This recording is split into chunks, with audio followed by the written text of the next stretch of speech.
Assalamualaikum warahmatullahi wabarakatuh. Alhamdulillah, hari ini kita akan melanjutkan pembelajaran kita sejarah kebudayaan Islam dengan materi nilai-nilai kesalihan Khalifah Utsman bin Affan.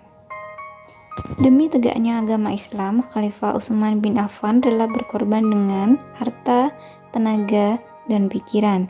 Minggu lalu kita telah membahas bagaimana perjuangan Khalifah Utsman bin Affan memperluas wilayah Islam dan juga berkorban dengan harta. Kali ini kita akan membahas perjuangan Khalifah Utsman bin Affan menyusun mushaf Al-Quran, merenovasi Masjid Nabawi, dan membangun armada angkatan laut. Menyusun mushaf Al-Quran. Terus berkembangnya wilayah Islam membuat pemeluk agama Islam semakin bertambah. Di setiap wilayah yang baru, di situ pula Al-Quran ditinggalkan. Bahkan yang ditinggalkan tidak hanya tulisannya, tetapi juga penghafalnya. Orang yang mula-mula menaruh perhatian terhadap hal ini adalah Hudzaifah bin Yaman. Ia kemudian mengusulkan agar Utsman bin Affan menyelesaikan masalah ini. Langkah awal yang dilakukan oleh Utsman bin Affan adalah meminta kumpulan naskah Al-Quran yang disimpan oleh Hafsah binti Umar. Naskah ini merupakan suatu kumpulan tulisan Al-Quran yang berserakan pada masa Abu Bakar As-Siddiq. Utsman bin Affan kemudian membentuk sebuah panitia penyusun Al-Quran. Panitia ini diketuai oleh Zaid bin Sabit. Adapun anggotanya adalah Abdullah bin Zubair dan Abdurrahman bin Haris. Tugas panitia tersebut adalah menyalin ulang ayat-ayat Al-Quran dalam sebuah buku yang disebut mushaf. Jadi, salinan kumpulan Al-Quran disebut mushaf. Oleh panitia, Al-Mushaf diperbanyak sejumlah 4 buah. Satu mushaf tetap berada di Madinah, sedangkan yang lainnya dikirimkan ke Mekah, Suriah, Basra, dan Kufah. Naskah yang ditinggal di Madinah disebut Mushaf Al-Imam. Merenovasi Masjid Nabawi.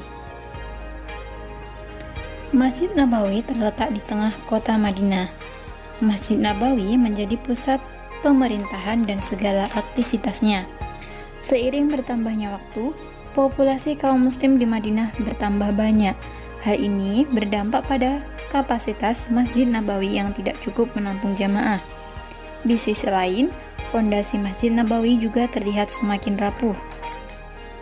Akhirnya, pada tahun 29 Hijriah atau 649 Masehi, Utsman bin Affan membangun kembali Masjid Nabawi lebih luas dan megah agar lebih banyak menampung jamaah. Membangun armada laut. Dalam sejarah Islam, kaum muslim bukan hanya jago berperang di daratan saja, tapi juga di lautan. Islam mempunyai pasukan angkatan laut yang dibentuk sejak era kepemimpinan Khalifah Utsman bin Affan. Pembangunan armada laut pertama kali diusulkan oleh Muawiyah bin Abi Sufyan. Kurang lebih 1.700 kapal dipakai untuk memperluas wilayah kekuasaan Islam di pulau-pulau sekitar Laut Tengah. Diriwayatkan oleh Bukhari dan Muslim, suatu hari Nabi Muhammad SAW tengah beristirahat siang di rumah Ummu Haram. Tiba-tiba, beliau bangun seraya tertawa. Ummu Haram kemudian bertanya kepada Rasulullah, "Wahai Rasulullah, apa yang menyebabkan engkau tertawa?" Rasul menjawab, "Aku diperlihatkan sekelompok umatku yang sedang berjuang di jalan Allah dengan menaiki ombak laut dengan perahu. Mereka begitu gagah perkasa bak para raja yang duduk di atas singgasananya." Mendengar jawaban tersebut, Ummu Haram langsung bersemangat dan berkata, "Ya Rasulullah, doakan aku agar Allah menjadikan bagian dari pasukan itu." Rasul pun mendoakan Ummu Haram sesuai permintaannya, lalu beliau melanjutkan istirahat siangnya. Hanya saja, tidak berselang lama, Rasul terjaga dan tertawa. Ummu Haram bertanya kembali, dan Rasul menjawab dengan jawaban yang sama. Ummu Haram kembali meminta didoakan Rasulullah. Selanjutnya Rasulullah bersabda, "Engkau termasuk orang yang pertama ikut serta dalam pasukan tersebut." Nah, beberapa tahun kemudian, Ketika terjadi peperangan yang melibatkan angkatan laut, Ummu Haram terlibat dalam peperangan di dalamnya, dan akhirnya Ummu Haram syahid dalam peperangan tersebut.